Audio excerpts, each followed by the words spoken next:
Coba Bapak bersuara atas hukum yang menimpa MKC. Divonis 10 tahun. Sedangkan Yahya Walonte hanya 5 bulan. Padahal sama-sama kasus nyolong ayam. Kenapa beda perlakuannya, Pak? Kenapa beda perlakuannya, Pak? Channel membangun Indonesia toleransi dan damai, channel untuk edukasi bagi kita semua.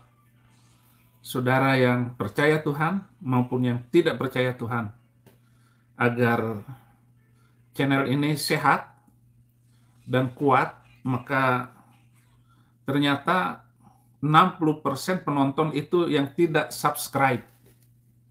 Berarti ada 60 muslim yang nonton, kira-kira begitu. 40% saya yakin itu adalah saudara saya seiman. Karena Yesus hidup, bangkit, naik. Sedangkan semua pemimpin dunia, pemimpin agama, mati nggak bangkit-bangkit. Haleluya. Bedakan antara politik praktis dengan membangun budaya politik yang benar. Saya tidak bermain politik praktis, karena politik praktis itu kotor. Saya tidak punya cita-cita untuk menjadi gubernur ataupun bupati. Tapi kalau diserahkan, saya akan melakukannya tanpa bermain kotor, tanpa bermain politik praktis. Saya akan menjadi gubernur yang tidak seperak pun saya mencuri uang negara. Bahkan saya berjanji seluruh gaji saya kembalikan untuk kesejahteraan rakyat.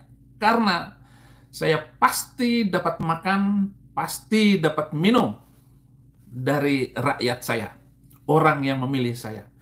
Itu yang harus Anda pahami, yang harus Anda pahami. Beda politik kotor dengan berbicara politik yang benar, membangun budaya politik yang hebat. Nah, saudara-saudara, yang rame dibicarakan oleh mahasiswa itu ternyata mengarah kepada Jokowi 3 periode. Nah, kira-kira apa salahnya? Bagi saya, yang sudah mengalami sejak zaman Soeharto sampai hari ini, presiden yang benar-benar konsekuen dan menangis untuk bangsa ini, saya tahu baru Jokowi. Kalau SBY, saya tahu persis bagaimana kesusahan yang dialami oleh orang-orang pada zaman SBY memerintah. Menurut Undang-Undang Nomor 6 tahun 2014, seorang kepala desa wajib memegang teguh dan melaksanakan Undang-Undang Dasar 1945, sedangkan pada pasal 7 Undang-Undang Dasar 45 disebutkan masa jabatan presiden dan wakil presiden dibatasi hanya 2 periode.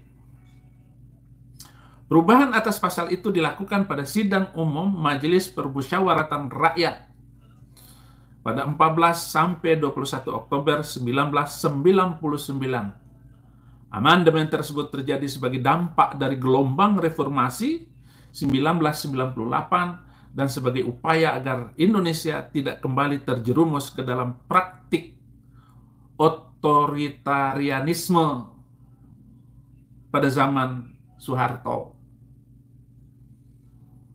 Otoriter. Tetapi SBY membuat itu dengan 10 tahun perhitungan dia habisin seluruh proyek besar mangkrak. Hambalang, proyek listrik, PLN, proyek Telkom, itu semua menurut berita yang sah. Itu semuanya zaman SBY. Ini Indonesia, ini demokrasi. Orang mau berbicara apa, mengusulkan apa saja boleh, termasuk penundaan pemilu. Semua tidak boleh diharamkan oleh siapapun. Kita ini adalah negara merdeka, negara yang penuh dengan aturan hukum, dan hukum adalah panglima bagi bangsa kita. Itu jangan dirubah. Jangan dirubah. Apabila usulan saya menghapus 300 ayat-ayat Al-Quran, itu hak saya dan pendapat saya dalam negara demokrasi yang didasarkan pada Pancasila dan Undang-Undang Dasar 45. Kenapa polisi mengirim surat tersangka kepada saya? Apakah Bareskrim matanya buta? Betapa banyak laporan polisi agar menciduk Somad. Banyak sekali laporan polisinya. Dan saya ini sudah masuk penjara karena perintah JK. Dan saya sudah 4 tahun divonis. Masih juga dikirim surat. Ditetapkan sebagai tersangka untuk kedua kalinya. Inilah negara yang aneh. Tetapi saya sangat mencintai negara saya, Indonesia. Apakah karena dilindungi oleh Tretan Mahmud Madura sehingga UAS batubara tidak ditangkap? Kok negara ini licik kepada Saifuddin Ibrahim? Kok enak sekali Somad Tongos berkiprah di dunia Indonesia? Ceramah sana, ceramah sini, bikin perut muntah. Karena memang lucu dia itu. Saya ini hanya menuntut kebenaran dan menegakkan keadilan di bumi Indonesia. Di bumi saya, negara saya, NKRI. Kenapa saya dibungkam? 1 Korintus 9 ayat 9, sebab dalam hukum Musa ada tertulis, jangan engkau memberangus mulut lembu yang sedang mengirik. Lembukah yang Allah perhatikan?